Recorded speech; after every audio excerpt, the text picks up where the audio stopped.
இந்து மதத்தில் அமாவாசைக்கு பிறகு வரும் நாட்கள் மிக முக்கியமானதாக கருதப்படுகின்றன. அதில் குறிப்பாக அமாவாசைக்கு அடுத்த 4ஆம் நாள் சதுர்த்தி அன்று சந்திரனை பார்க்கக்கூடாது என்ற நம்பிக்கை பெரும்பாலானவர்களிடம் உள்ளது. இந்த நம்பிக்கைக்கு பின்னால் ஒரு சுவாரஸ்யமான புராண கதை இருக்கிறது.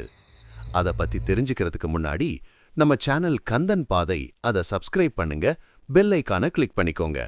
அப்பதான் நாங்க போடுற வீடியோ உங்களுக்கு ரெகுலரா வரும்.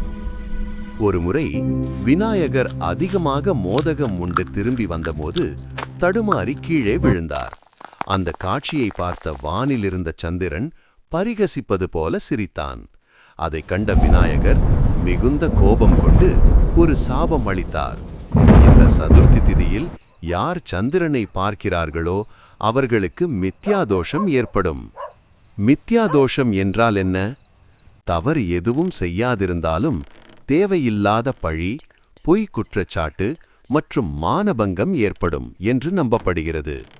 இதற்கு உதாரணமாக ஸ்ரீகிருஷ்ண பகவானே தவறுதலாக சந்திரனை பார்த்ததால் அவர் மீது ஸ்யமந்தகமணி திருடியதாக பழி வந்ததாக புராணங்கள் கூறுகின்றன.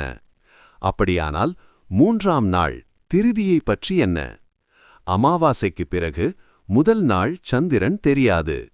2ஆம் நாள் மிக மெல்லியதாக தெரியும். 3ஆம் நாள்தான் சந்திரன் தெளிவாக தோன்றத் தொடங்குவான். சாஸ்திரப்படி பார்த்தால் திருதியை என்று சந்திரனை பார்க்க கடுமையான தடையில்லை.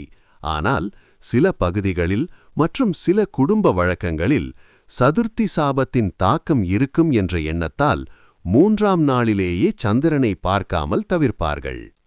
எளிமையாக சொன்னால் 3ஆம் நாள் பார்க்கலாம், 4ஆம் நாள் பார்க்கக்கூடாது. ஆனால் சந்திர தரிசனம் போன்ற சில பண்டிகைகளில் அமாவாசைக்கு பிறகு சந்திரனை பார்ப்பது மிகவும் நல்லதாகவும் கருதப்படுகிறது.